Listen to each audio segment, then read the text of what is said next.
So someone at work, my colleague, someone I actually like, walks past me in the corridor and says, "Hey Emma, how are you?" And I open my mouth and I say, "I'm fine."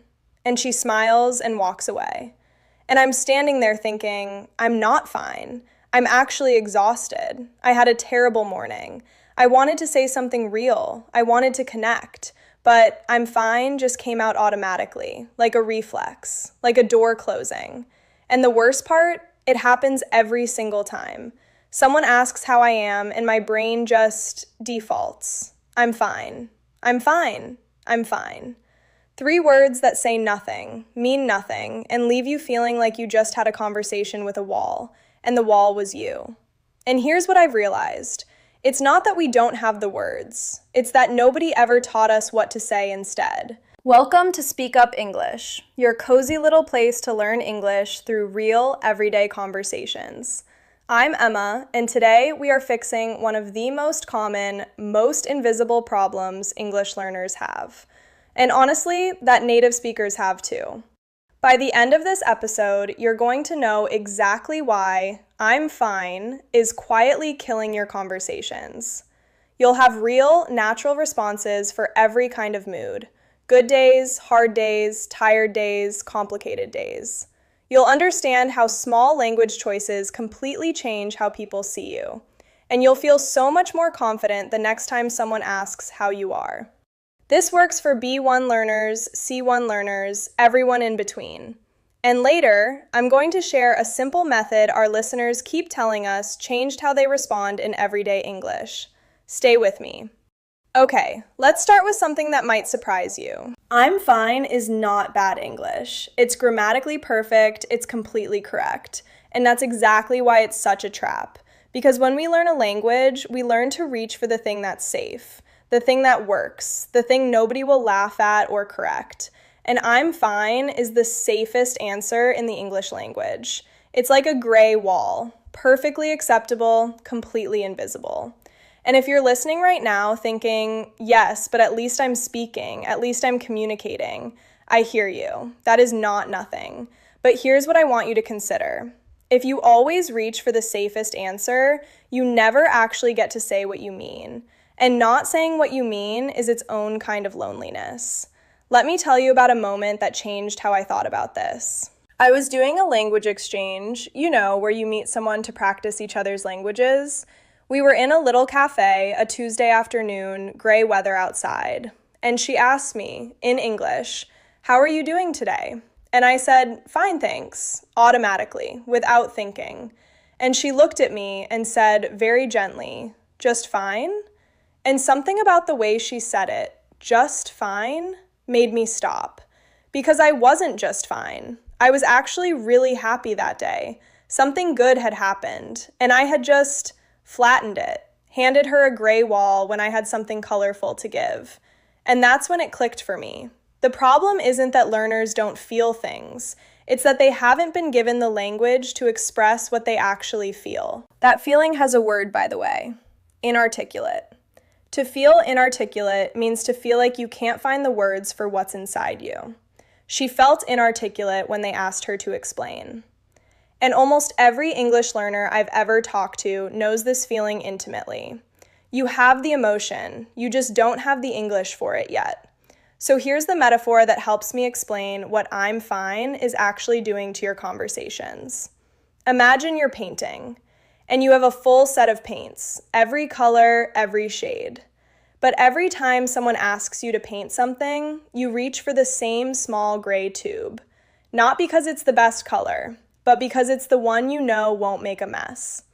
"I'm fine" is your gray tube, and the goal of today's episode is to hand you the rest of the palette. Now, I want to gently challenge something that a lot of learners do, because I did it too. When we want to improve, we often focus on big language, impressive vocabulary, complex grammar, long sentences. And those things are wonderful, but they don't help you in the moment someone asks, "How are you?" Those moments are tiny, fast, casual, and the language that works best there is actually small and specific. "I'm honestly a bit tired today" is more sophisticated than "I'm fine." Not because it uses harder words, but because it's real. Authenticity is its own kind of fluency.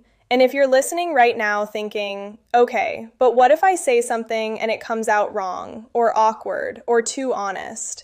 I want to say this directly to you. A real, slightly imperfect answer will always land better than a perfect gray wall. People don't remember the words you used. They remember how you made them feel. And I'm fine makes people feel like the conversation is already over. So here is the deeper truth, the one this whole episode has been building toward. Speaking English more naturally isn't about knowing more words. It's about giving yourself permission to actually use the ones you already have. The responses I'm about to share with you, you will recognize most of them. They're not complex. You might have even known them already, but you didn't feel like you were allowed to say them. Today, you are. You always were. Now let me walk you through 20 real, natural responses, grouped by how you're actually feeling, and then we'll talk about how to make them stick. When you're doing well, but fine feels too flat. I'm really good, actually. It's been a great week. A small addition. Actually makes it sound genuine, not rehearsed. It signals that you're pleasantly surprised by your own good mood. People smile when they hear actually in this context. I'm doing well, thanks. Keeping busy. Warm, natural, and opens the door to more conversation. Keeping busy is an idiom that means you have a lot going on, and it invites the other person to ask what you've been up to. Pretty good, can't complain. Casual, friendly, a little playful. Can't complain means things are good enough that you have no reason to be unhappy. It's honest without being dramatic. Very common in everyday British and American English. Really well, thank you. I needed a good week. This one is quietly vulnerable. It says, things haven't always been easy, but right now I'm okay. People find this kind of honesty beautiful. Honestly, better than expected. Honestly, at the start is a signal that you're about to say something real. It creates a tiny moment of connection. And better than expected is specific and interesting. It makes the other person want to know more. When you're tired or just okay. I'm a little tired today, but I'm all right. Simple, real, and but I'm all right keeps the energy positive without pretending. This is probably the response I use most often. Not bad, just one of those slow days. One of those days is a phrase that everyone understands immediately because everyone has had them. It's warm and relatable. Could be better, honestly. It's been a long week. This one is a bit more candid. Candid. That means honest and direct without hiding things. She was candid about how she was feeling. It's a B2 word, and it's a beautiful one. Could be better signals that things aren't great, but without being heavy or dramatic. Hanging in there, a phrasal verb. To hang in there means to keep going despite difficulty. Just hang in there, it'll get better. It's warm, it's honest, and it has a kind of quiet bravery to it. People often respond with real sympathy and encouragement. Surviving, thanks. It's been one of those weeks. Light, a little self-deprecating, and very human. Surviving is funny because we all know it's an exaggeration, but sometimes it also isn't, and that's what makes it land. When something good happened and you want to share it, really well actually, something nice happened today. An open door. You don't have to say what it was, but now the other person wants to ask. I'm in a really good mood today. I don't know why, but I'll take it. Playful and honest. I'll take it means you're happy to accept this good feeling even without a reason. Very natural, very warm. Great, thanks. I just got some good news. Clean and clear. And again, you don't have to explain. The conversation opens naturally. When you're going through something hard, this is where learners freeze the most. Because I'm fine feels like the only safe option when you're not. But here's what I want you to know. You do not have to share everything. You just have to say something a little more honest than fine. I'm okay. It's been a bit of a tough week, but I'm getting through it. Getting through it is a phrasal verb that means you're managing, you're surviving, you're making it to the other side. She's been getting through a really difficult time. It's strong without being heavy. To be honest, I've had better days, but I'm okay. To be honest is a signal that you're choosing to be real with someone. It's an act of trust. And I've had better days is a gentle, graceful way of saying things are hard without asking for pity. I'm a bit overwhelmed right now, but thank you for asking.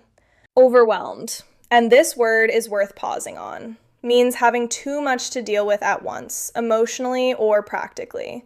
She felt completely overwhelmed by everything happening at once.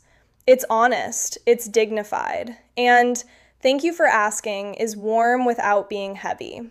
This response makes people feel like they said exactly the right thing. It's complicated, but I'm okay. 3 words that say so much. Complicated signals depth without demanding attention. It's my favorite response for hard days when you're with someone you don't know well enough to explain everything to. When you want to be warm and deflect back. I'm good, thanks. How about you? Yes, this is simple, but how about you is what makes a conversation instead of an interview. Always give it back. Always. Really well. I feel like I haven't seen you in ages. How are you doing? Warm, personal, natural. In ages means for a very long time. It makes the other person feel remembered. Good, good. Keeping my head above water. You? Keeping my head above water is a beautiful idiom. It means you're just barely managing. Not drowning, but not swimming easily either. It's honest, it's visual, and it's deeply human. And there you have it, 20 real responses. For good days, hard days, ordinary days, and the complicated days in between.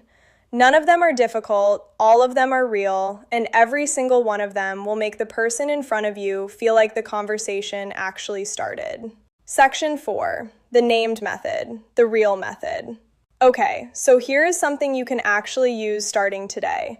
I call it the real method, because that's exactly what it's asking you to do. Be real. R-E-A-L.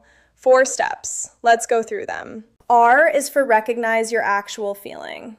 Before you answer, take half a second, just half a second, and actually check in with yourself. Are you good? Tired? Excited? Anxious?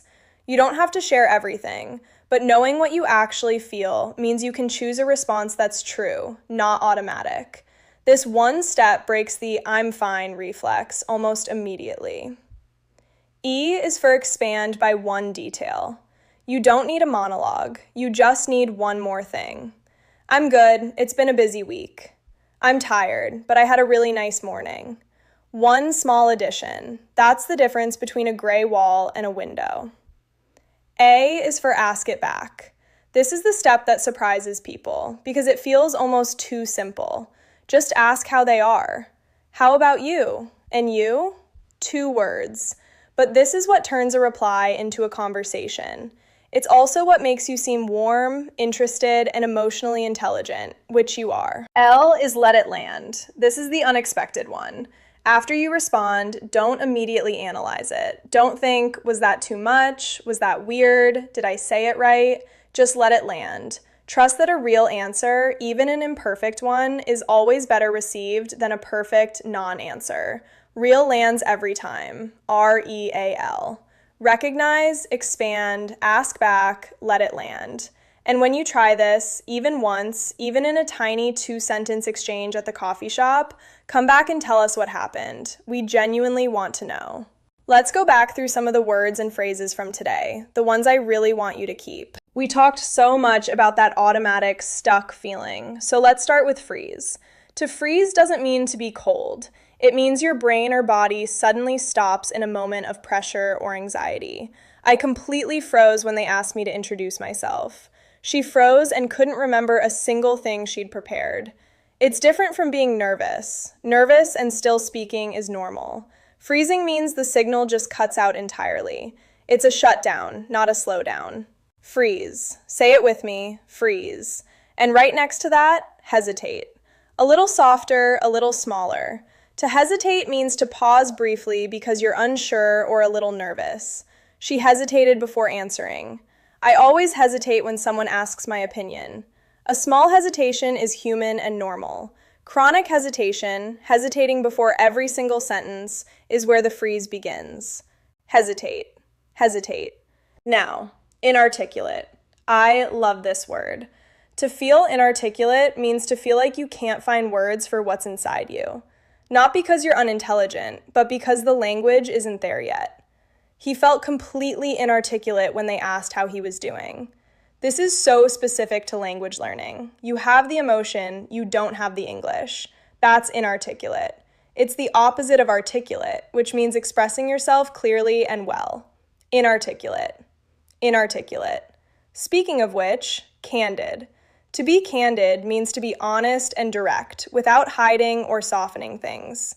She was refreshingly candid about how exhausted she was. He gave a candid answer instead of a polite one. It's warmer than blunt. Candid implies honesty with care. Blunt can feel harsh. Candid feels like trust. Candid. Candid. Now, 2 phrasal verbs I want you to keep. First, hang in there. To hang in there means to keep going despite difficulty. Just hang in there. The week is almost over. She's been hanging in there through a really hard time. It's encouraging and warm, and when you use it in response to someone's honesty, it makes them feel genuinely supported. Hang in there. And get through it. To get through something means to survive it, to make it to the other side.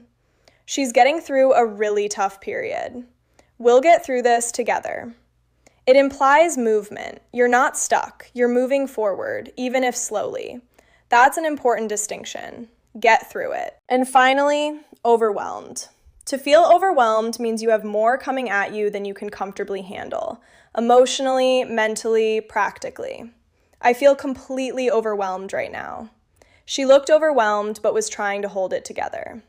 It's a word that, when you use it honestly, gives other people permission to be honest too. That's the quiet power of it. Overwhelmed. Overwhelmed. Here's what I want you to take from today. The words you use to describe yourself are not small. They are the first thing other people learn about you, and the first thing you teach yourself about who you are in this language. So, I want to hear from you. Tell me one moment, a time when you responded to "How are you?" and it felt good, or a time when "I'm fine" came out and you wished it hadn't. Either one. Drop it in the comments. There's no wrong answer, and I read everything. Thank you so much for spending this time with me today. I'm Emma from SpeakUp English. Take care of your English and take care of your heart. Next time, we're talking about the small English phrases that make you sound instantly more confident in any conversation. You won't want to miss it.